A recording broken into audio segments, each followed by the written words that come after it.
Hello students, आज हम करेंगे क्लास 10th का चैप्टर नंबर 5 अर्थमेटिक प्रोग्रेशन, जिसकी एक्सरसाइज 5.2 हम कर रहे हैं।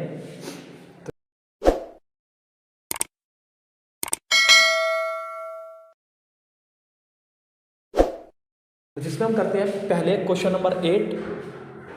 क्वेश्चन नंबर 8 है क्या, एन एपी कंसिस्ट 50 टर्म्स, मतलब एक एपी में 50 टर्म्स हैं, of which third term is 12, जिसकी जो थर्ड टर्म है वो 12 है, and the last term is 106, और कह रहा है इसकी लास्ट टर्म 106 है। फाइंड द 29 टर्म्स, यानी इसके हमें 29 टर्म्स फाइंड आउट कर रहे हैं। तो सॉल्यूशन करते हैं। कौन सी टर्म निकालनी है? A29। तो चलो ये तो हमारे लिए क्वेश्चन मार्क हो गया कि हमें क्या निकालना है। दूसरा सुनो, कहता है इसकी थर्ड टर्म 12 है। थर्ड टर्म मतलब A3 इज 12। अब हम A3 को लिख क्या सकते हैं? A + 2D = 12। ये तो बन गई इक्वेशन नंबर 1।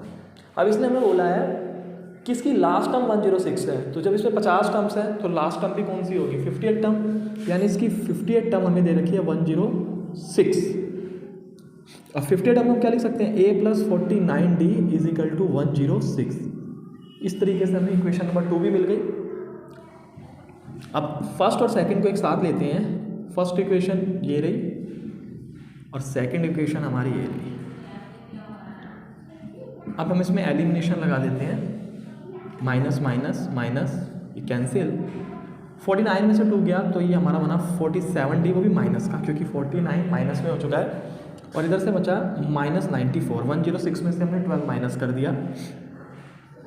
अब -47 यहाँ मल्टीप्लाई इधर आके हमने डिवाइड किया, ये कैंसिल हुआ। 47 बन जा 47, 14 7 2 जा 94, यानी डी की वैल्यू हमें बड़े आराम से मिल गई 2।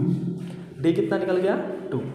अब डी निकल गया, डी से तो हमारा A29 तो निकलेगा नहीं, क्योंकि A29 को हम लिख सकते हैं A + 28D। तो इसके लिए हमें क्या निकालना होगा?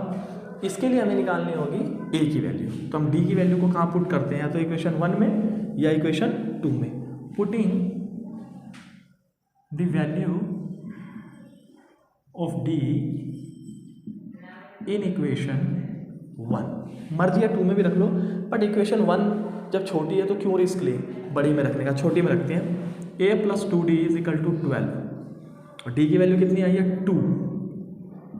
अब 2 और D में क्या रिलेशन है? दोनों मल्टीप्लाई हो रहे हैं, तो 2 की वैल्यू मैंने इससे मल्टीप्लाई करी। 2 2 = 4, +4 है, उधर जाके क्या हो जाएगा? -4। A की वैल्यू आपको मिल रही है 8। हमने निकालना क्या है? A29D बस। अब हम इसको सोल्व करते हैं। A29D को हम लिख सकते हैं A + 28D। A की वैल्यू हमारे पास कितनी है? 8, 28, और D की वैल्यू हमारी कितनी है? 2। 8 56 हो गया ये, 28 2 = 56, और हम इन दोनों को ऐड कर देंगे, यानी कि हमारी 29 टर्म इस AP की 64 होगी। ठीक है, अब इसका अगला क्वेश्चन करते हैं। क्वेश्चन नंबर 9 कहता है the third term and the 9th term, कह रहा है इसका तीसरा और 9वां term an AP are 4 and -8 respectively, मतलब इसका थर्ड टर्म तो 4 है और 9 टर्म -8 है, और कह रहा है बताओ इसकी कौन सी टर्म 0 है। तो हमें क्या पता कौन सी टर्म 0 है, तो हम लास्ट टर्म को यानी AN को 0 मान लेते हैं इस टाइप के क्वेश्चंस में। तो इसका सॉल्यूशन करते हैं। हम इसका सॉल्यूशन करेंगे। A थर्ड हमें कितना दे रखा है? 4।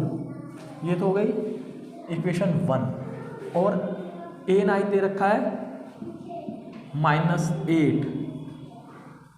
तो A थर्ड को हम लिख क्या सकते हैं? A + 2D = 4, ये हो गई इक्वेशन 1, और A9 को लिख सकते हैं A + 8D, ये हो गई सेकंड इक्वेशन। फिर एलिमिनेशन लगाते हैं, मतलब लास्ट जो क्वेश्चन किया उसके जैसा ही लगा लो आप इसे।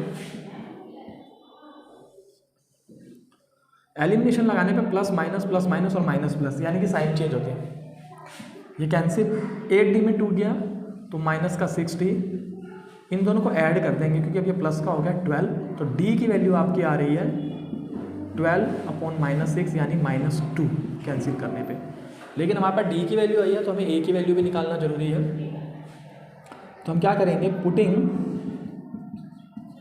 The value of D in equation 1, पहली इक्वेशन में रख दो, मर्जी या दूसरी में रखो, लेकिन फिर हम पहली में रख रहे हैं। पहला इक्वेशन थोड़ी इजी भी है। बिफोर डी की वैल्यू कितनी आई है -2, 2 और डी में क्या रिलेशन है, मल्टीप्लाई का।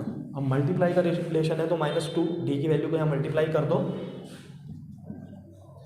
2 2 जा 4 प्लस माइनस माइनस का 4। अब ये -4 है, उधर जाके क्या होने वाला है प्लस।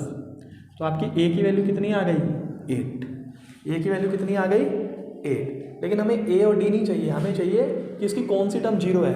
तो हम ए एन वाला फॉर्मूला लगाएंगे, A N is equals to क्या होता है, ए प्लस एन माइनस 1 और डी।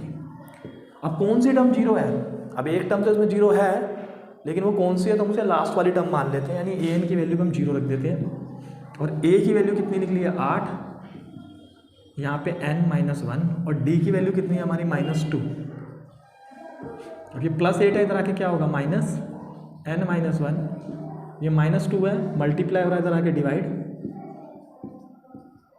और ये माइनस का 1 इधर आके प्लस, यानी n की वैल्यू आपकी कितनी आ गई 5।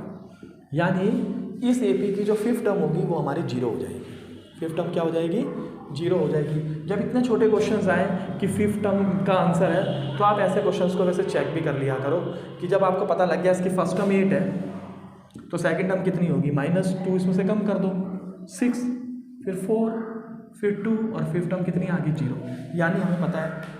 इतने छोटे क्वेश्चंस को तो आप ऐसे चेक करके देख सकते हो, बड़े बड़े क्वेश्चंस को खैर छोड़ो। तो इस तरीके से इस क्वेश्चन में n की वैल्यू आपकी 5 है और लास्ट टर्म आपको दे रखी। वीडियो अच्छी लगी हो तो वीडियो को लाइक कीजिए, शेयर कीजिए, और आगे मुझसे जुड़े रहने के लिए मेरे चैनल को सब्सक्राइब कीजिए।